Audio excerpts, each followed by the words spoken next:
We will now talk about discrete time Markov chain. So a discrete time Markov chain is a random process. It's a discrete time, so this will be made from sequences x1, x2, xn. So x1 in particular shows the value of the process at time n equal to 1. Similarly, xi shows the value of the process at time n equal to I. And this is a Markov process. So we have discussed Markov process earlier also. The main property it has is that if I compute the probability of xm at time m is equal to xm, condition on its value at time m1, m2, and such that this probability only depends on the value of uh, the process at the latest time m1. So if m is greater than m1 and is greater than all other m times, then the value at time m given the value at time m1, this probability is independent of the values at other time instants previous to time m1. So alternatively, we also say that the given the present, the future is independent of the past. So if I know the value at time n, which is my suppose is the present, then the future values which are after time n is independent of the values which were in the past. And this is a chain also. It means what does it mean that the value x can take is comes from the countable state space. So x can only take fix values from a set which is countable. So this is what discrete time Markov chain means. Discrete time means because discrete in time. Markov because it has a property that the future is independent of the past given the present, and chain because it takes value from the countable state space. And note that this is a reversible property. It means past is also independent of the future given the present value. So what can be an example of this? Consider a chain xn which can take values 1 or 2 such that if xn is 1, then the value at the next time instant is 1 with probability 1/4 and 2 with probability 3/4. Similarly, if the present value xn is 2, then the next value can be 1 with probability 3/4 and 2 with probability 1/4. So this chain can be represented by this conditional distribution of what will happen in the next step given the present step. So we can say that because there are two values xn can take, we will require four parameters to represent this. One is given 1, what is the probability next step is also 1. Given the current value is 1, what is the probability the next step is 2. Given the current value is 2, what is the probability next step is 1. And given the that the current value is 2, what is the probability that next step the value will also be 2. So there will be four values because this xn can take values xn can take are in number 2. So this can represent this chain completely. And since I said for the TMC, x need to be a countable set. So if it's any countable set which we can count, so we can always enumerate these elements by number 1, 2, 3. That is the that is the definition of countable, that you are able to count them. It means you are able to assign numbers to all elements. So we some many time denote as by a set 1, 2, 3. Okay. So if x takes different values, then we denote 1, 2 by 1, 2, 3 their numbers. That is the first value, is the second value, is the third value. So from now onwards, we will assume that xi will take values in either 1, 2, 3 in this set. Okay. And any countable set can be just interpreted by in the same way because you can count those numbers by using natural numbers. So when I say as xi is equal to 1, you can either say xi takes value 1, or you can say xi takes the first value in the state space. Now, what is a time homogeneous TTMC? A time homogeneous TTMC is something which the way the transition probabilities does not change with time. So whether I look at value of xn plus 1 given the value of xn, or I look at the value of x1 given x0, they does not change. So if you shift it in time or you take different steps, the transition probability will still remain same. So this will be a time homogeneous DTMs. Now, as we saw that if there are two values of state, there are total 4 values. Similarly, if there are n possible values of states, then you will have a n cross n matrix, where which will be denoted by P, which is made from Pij, where I and j both are in S. And Pij denotes the probability that the matrix changes from I to j. So current value, sorry, the state, this value of random process changes from state I to state j. That will be denoted by Pij. And if I write down all the values, I'll get a matrix of n cross n. If S is finite and if S is countable, you will get a infinite cross infinite matrix. This is a stochastic matrix, which means it's a matrix of non-negative numbers whose row sum to 1. It means if you sum over all Pij over all j, it should be 1. And why it is so? Because if you take Pij denote the probability that process changes from state I to state j. If you add over all state, this will give you a total probability that process changes from I to a value in the state space. Okay, and since the process will always take one value in the state space, this total probability would be just 1. So if you have to quickly check whether this a transition probability matrix makes sense or not, you can just check that this rows or all rows sums to 1. In future, many times we basically will talk about time homogeneous DTMC. Although many of the concepts can be very simply extended to chains which are not homogeneous in time. So instead of P, you can also represent the DTMC by using a state transition diagram. In the state transition diagram, you write down all the values X can take. These are all states. So here X can take value L, K, J, I, N, M, M. So 1, 2, 3, 4, 5, 6, there are total 6 states. And then we, by arrows, we denote the probability that the process will change in one step from one step to another value. So P and I will denote the probability that the value changes from N to I in one step. So this arrow also shows that the probability that the value, if the current value x0 is N, the next probable value x1 will be I, which will be Pn. And you can see that some state does not have any arrows. It means there is no way chain can transition from between these two states. For example, M to J, you cannot change in one step, but you can always become N, then I, and then J. In 3 steps, you can become value J.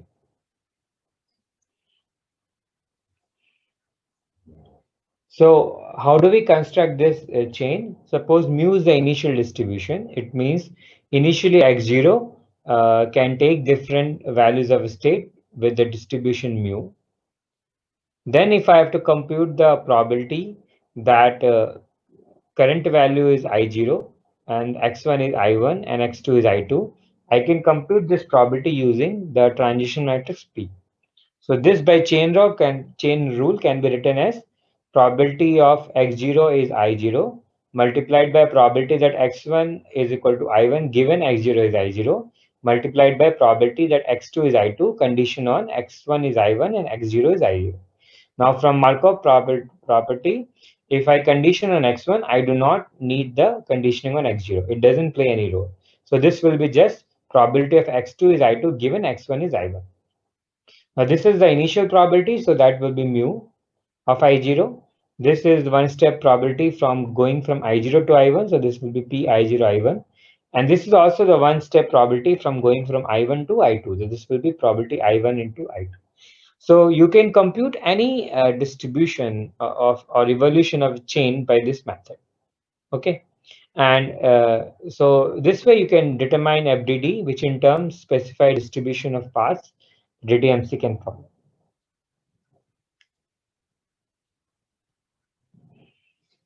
So one example of Markov chain would be a random walk. Consider the following discrete time process. At any time n, location of 1D traveler is denoted by xn. And next time n plus 1, the location is given as xn plus 1 is equal to xn plus 2vn minus 1. Here vn is a Bernoulli distributed random variable. So 2vn minus 1 can either take value 1 or minus 1, both with probability half. So this means that if the current value is I, the next value can be I plus 1 or I minus 1 with half probability.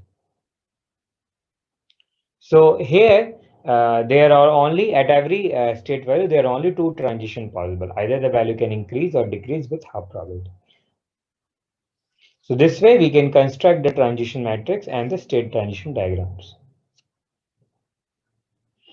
Now we have learned about the one-step transition matrix. What will be the n-step transition matrix? It is the probability matrix which shows that, so P, the ij value of this term will show you the probability that the value of process changes from I to j in n steps. So Pij n is given as probability that xn n plus m is j given that xm is I. So if the current value xm is I, after n steps the value becomes j. What is the probability of that? And because there are infinite, if there are countable number of state space, you can construct this transition matrix. So there is a theorem which shows that the n-step transition matrix satisfies the following property, that in m plus n step, the transition matrix is given as the product of the m step into n step transition matrix for any values of n in m.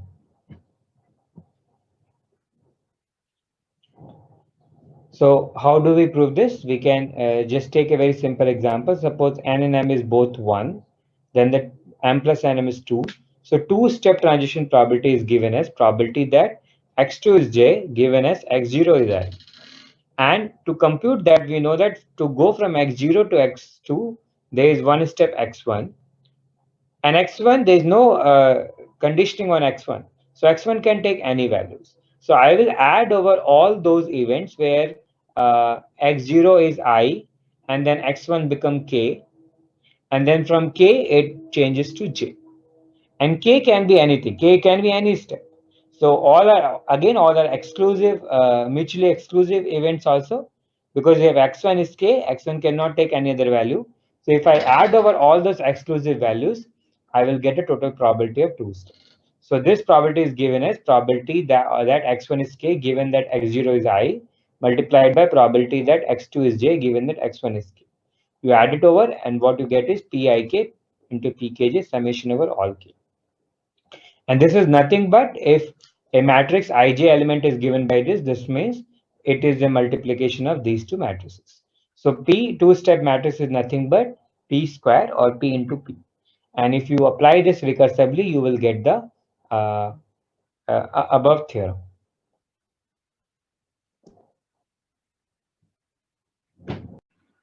Now let us see how the state probabilities of DTMC evolve. So state probabilities means the probability that that the chain takes each of its value. So because if there are n values, it will be a n vector, row vector, where first element shows the probability that the chain takes or a random process takes the value, first state. The second element will mean the probability that the random process takes the second value in the S. So it's a row vector capturing its distribution at time n. So pi n is given is a row vector containing many pi n i's, and where pi n I shows the probability that xn is equal to I. Now, how do we compute this pi n if I know, suppose, an initial probability pi 0? So we can show that if the at any step n minus 1, the state probability is pi n minus 1, then at next step, the state probability pi n would be equal to pi n minus 1 into p. And if by recursion you can show that pi n minus p is equal to pi n minus 2 into p, so pi n minus 2 into p square. And this way you can show that pi n is equal to pi 0 into p to power n. So this is the n step probability, this is the initial state probability, and this pi n is the uh, state probability at the nth step. How do we show this? So we will just start with one step. So if I know pi 0, what will be pi 1? Pi 1 is probability. So let's see, pi 1 I is the probability that x1 is I, and x1 can be I uh, from many paths. So if x0 is suppose k, then x1 can be I with the probability px1 equal to I given px0 of k. Okay, so the total probability that x1 is I and x0 is k is given as px1 equal to I given x0 is k into probability that x0 is k, initial value is k. And since that there is no conditioning on initial value, I have to sum it over all initial values to get the total probability that x1 is I. So this will become this is p ki, and this is pi 0 k. So what I get is summation of p ki into pi 0 k over k. Okay, so for every I, you can show that this is a multiplication of pi 0 k, sorry, multiplication of this factor into the pki vector. So this is nothing but the multiplication of pi 0 into, right? You write down the pi ith element of pi 0 p, you will get the same expression, which means this x relation denotes nothing but just the product of pi 0 and p. So you can show that pi 1 is equal to pi 0 p, and then if you apply it recursively, you will get pi n equal to pi 0 p. And in general, because this is a time homogeneous process, p doesn't change with the time. So I can either have pi 1 equal to pi 0 p, or I can have it for any step to say that pi n is equal to pi n minus 1 into p. Now, when do we say DTMC is stationary? A process requires a process stationary if its distribution does not change with time. Okay, so one would be that DTMC would be stationary if uh, its finite dimensional distribution are invariant to Sham shifts. Okay, there is a general definition that if you shift the time, like instead of looking at x1, x2, if I look at x3, x5, I should get the same distribution, same finite dimension distribution. Similarly, we can also say that for every m and n, we can should have that xi after for I greater than n, or xi plus m I greater than n, it's they have the same distribution. Okay, so the complete path after some time, regardless of the shift, should have the same distribution. And the third can be, we can say that if the steady state distribution does not change.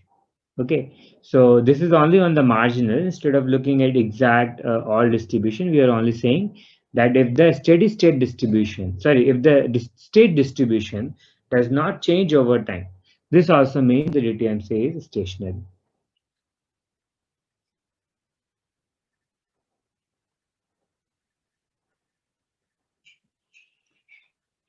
So to say that, we can say that pi is a stationary distribution. Okay, if it does not change with time, it means recall that if current distribution is pi, the next step distribution will be pi into p. If that is equal to pi, it means the The pi is not changing. The state distribution does not change as time progresses. So a general condition would be that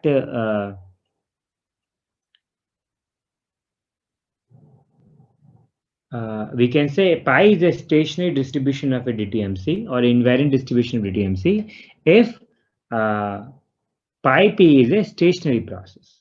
Okay, it means that pi is equal to pi p. Okay, so in other words, if pi 0 is pi, then all pi n should be equal to pi itself. Okay, and then you can show that pi 1 is, so it means pi 1 should also be equal to pi, and pi 1 is equal to pi p. So this means pi should be equal to pi. So this actually gives you a general equation which we known as global balance equation, that a invariant distribution should satisfy pi equal to pi p relation. Okay, and also the pi is a steady state distribution, so it should sum it to equal to 1.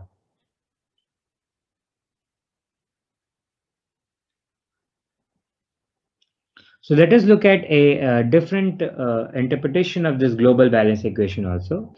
We can rewrite pi equal to pi p in the following way. So for every I, if I say pi equal to pi p, means for every I, pi I should be equal to the ith element of pi p, and the ith element of pi p is nothing but the summation of pi j into pji. Okay, this you can show this pi p is a multiplication of vector into matrix. So ith element of this would be pi j into pji summation over all j. Now what I can do is I can take this is summation over all j. So I will extract the element corresponding to pi I. So that will be pi I into pii. And so this term will only have j where j is not equal to I plus pi I into pii. And that term I will take here. So this will become pi I 1 minus pii. Okay. And 1 minus pii is nothing but summation of pi ij over all j, where j is not equal to I. Okay, so PII is the transition probability that the state remains the same. 1 minus PII is the probability that the state does not remain in the same. Okay, and that is same as that from any state, the transition happened to, sorry, from I, the transition happened to any of the state but I. So what I get is pi I into Pij equal to summation of pi j into pji.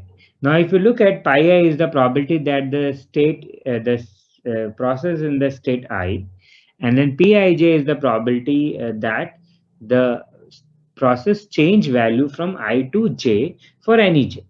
Okay, so this is the probability that the process changes its value from I to any other state. Okay, so this is like the flow out of the state. If you look at any I, this is the probability summing over all the flow transitions to different states except I.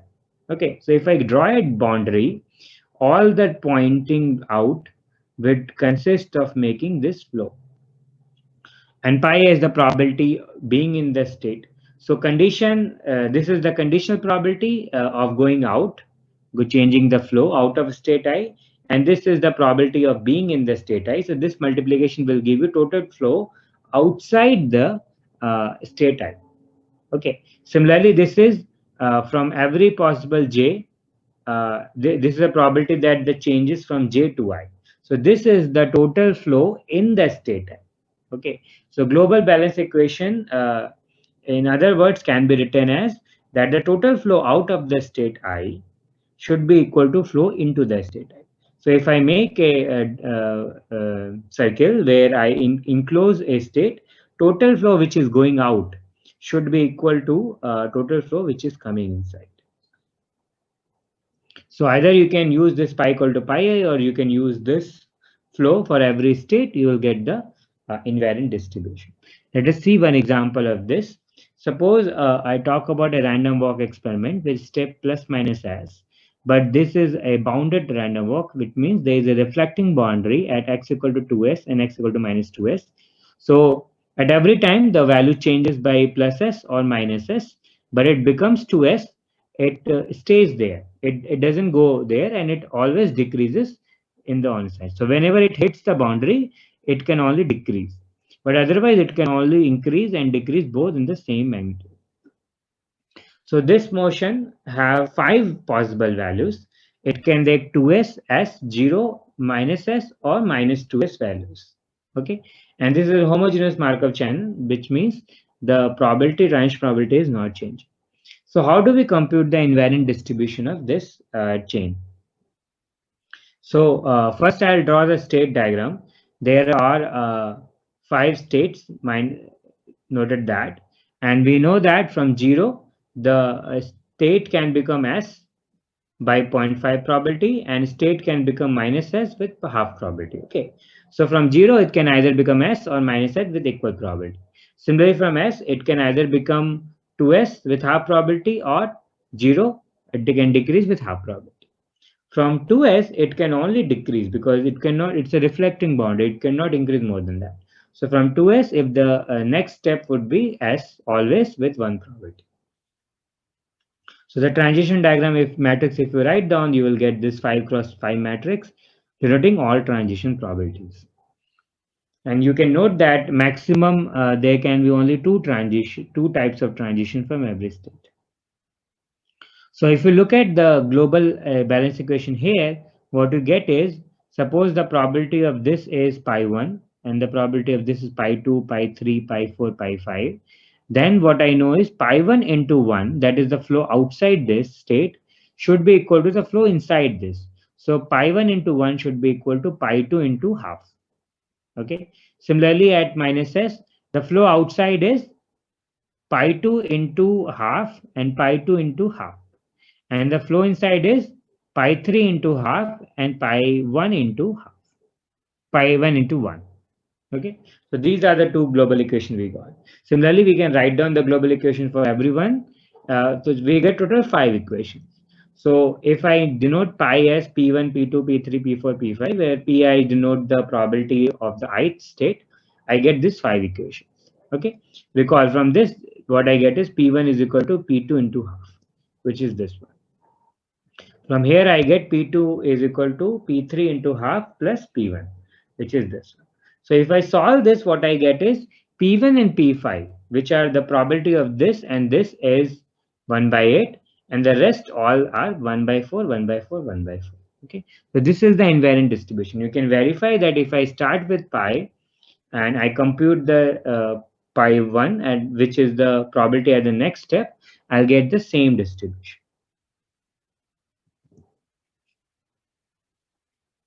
We'll now talk about continuous time Markov chain. So in the DTMC, we have seen that it's made from different transitions at fixed time.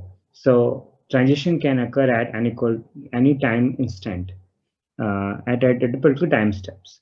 But in a continuous time Markov chain, the transition can occur at any time. Okay, and it depends on the current state only because it's a Markov and chain because it's a state space is still countable. So if you see this, the xt, which denotes the value of the process, can take some fixed number of values, a countable number of values, and a transition can occur at any time. So at any time, it can it can change from one value to the another one.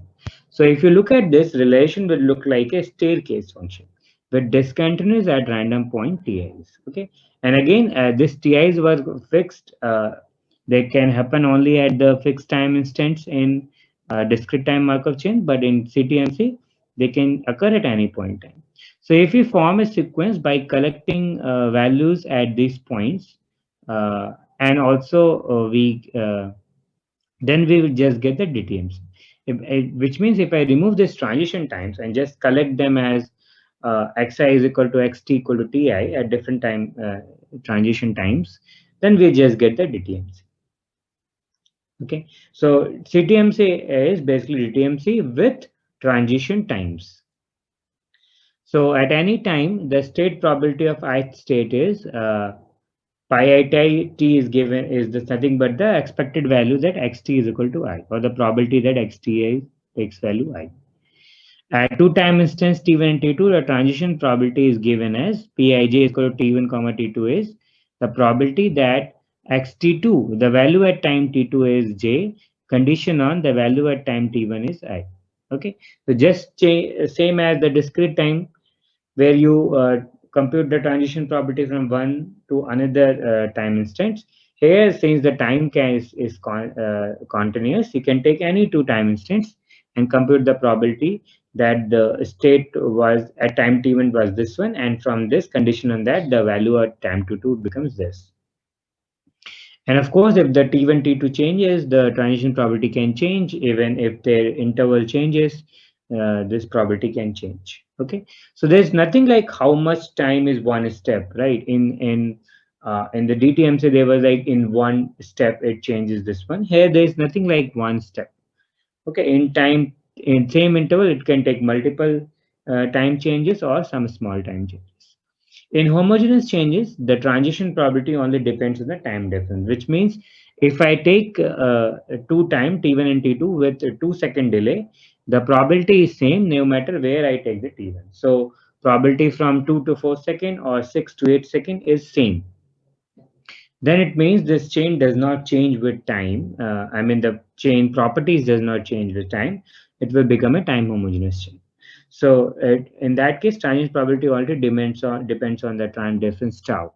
So in that case, instead of writing T1 comma T2, I will just write Pij tau is equal to probability that xt plus tau is j, condition on xt is I.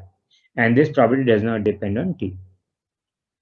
Okay, but don't note that this probability does not increase linear in time. Okay, it doesn't mean that if uh, 4 second chain, then the probability may just double something. Like if the time double time passes, means the probability will become double. That's not the case. Similarly, if I take three consecutive time instance T1, T2, T3, and I want to compute the probability that P value changes from I to J from T1 to T3, I can take a middle step and compute the probability that changes from I to R, some immediate step R in T1 to T2 time, and then from R to J, it becomes T in T2 minus T2 comma T3 times.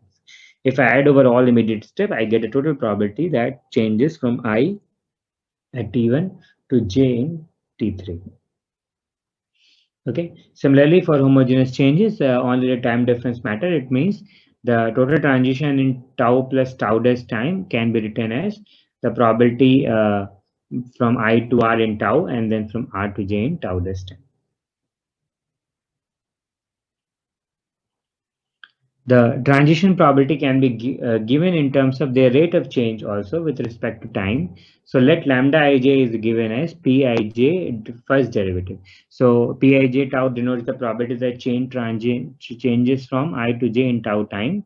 If I take its derivative and compute its value at the beginning of the time, right, when time is 0, then I get the rate of transition probability. This will be like immediately the state becomes observed at I. What is the probability that the chain will change to J? Okay, what is the speed it will change to J? And that is denoted as lambda ij.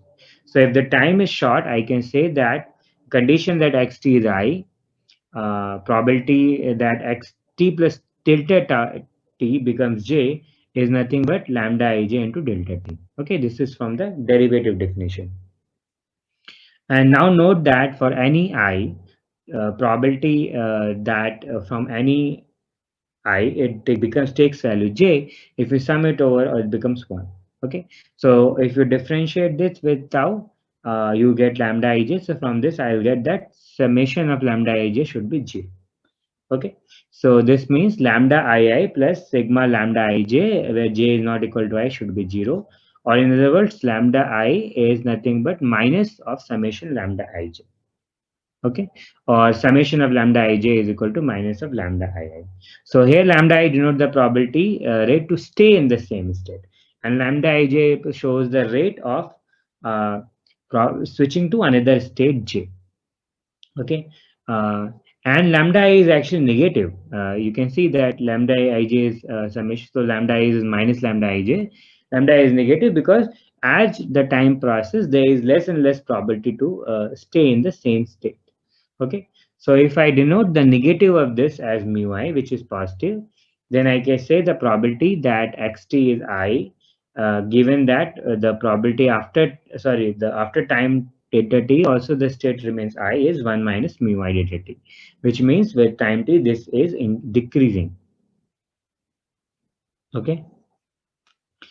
Similarly, lambda ij summation denotes the probability rate to change the state. So probability that condition on current value is I. The probability that after delta time t it changes the value is nothing but the summation of lambda ij into delta t. So here you can see an example where we have three states 1 to 3, and from 1 to 2 the transition rate is 1, 2 to 3 is 1, similarly 3 to 2 is half, and 3 to 1 is also half.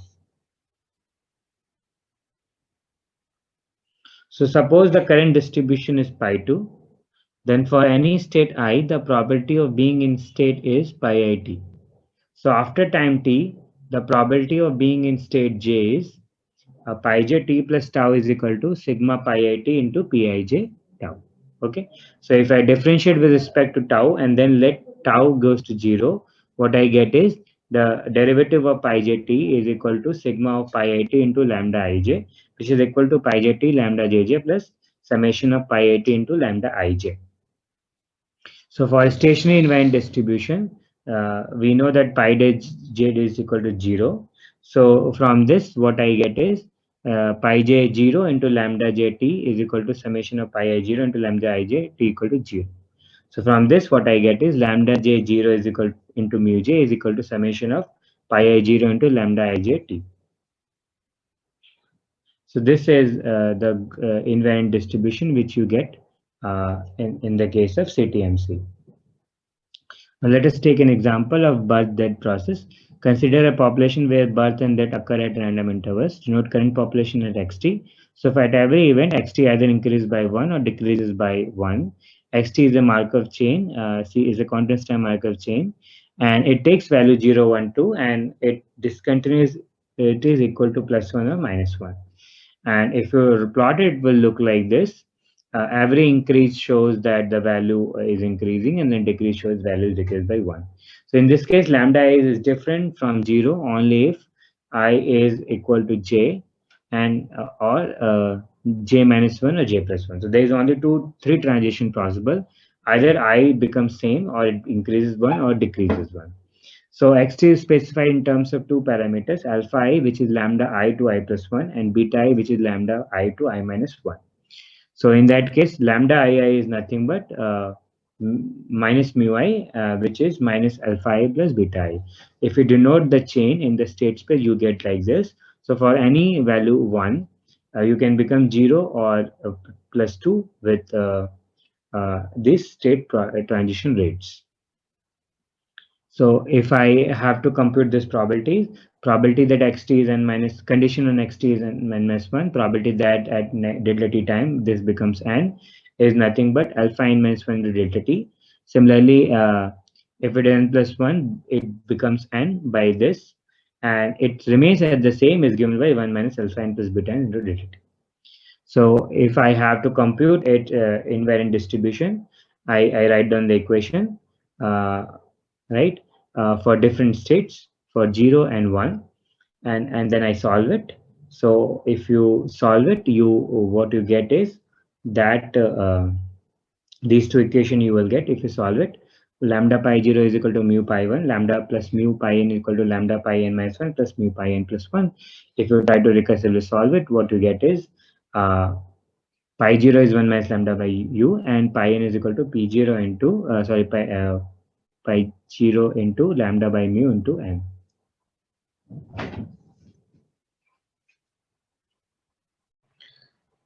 Now we will talk about Gaussian process. A Gaussian process is a random process which is defined in the following way. The Gaussian process is a collection of random variables indexed by time or space, such that every finite collection of these random variables has a multivariate normal distribution.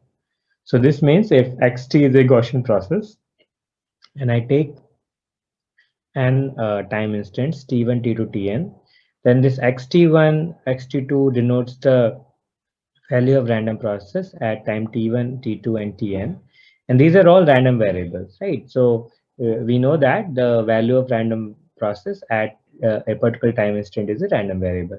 So if I collect this, this will be a random vector which is made from these n random variables.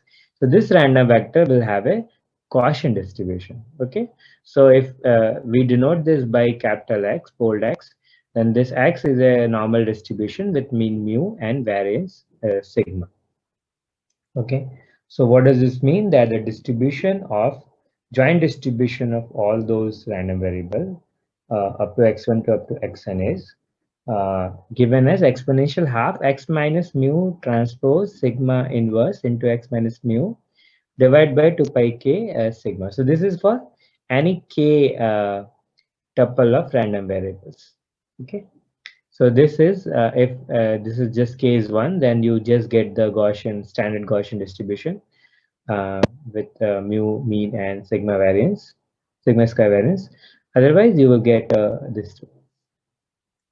The property a Gaussian process has is that every finite linear combination of these random variables is also normal distributed. It's a Gaussian distribution. So if I take x1 plus x2, yeah, xt1 plus xt2, or 2xt1 plus 3xt2, any linear combination is also a normal distribution. And we have this property that a Gaussian stochastic process is strict stationary if and only if it's a WSS process. So for Gaussian process, if I can prove it's a WSS, this is enough to prove that it's a strict sense stationary process. So Gaussian process can be completely defined by their second order statistics, which is mean and autocorrelation. You don't need anything else to uniquely define it. So a Gaussian white noise, which is an example of Gaussian process, is a Gaussian process which is white. So recall white means it is autocorrelation takes this delta format so that every frequency has the same amount of power. So Rx tau is a data function for a Gaussian white noise. And of course, if you take any time instant xt1, xt2, it should have this particular distribution.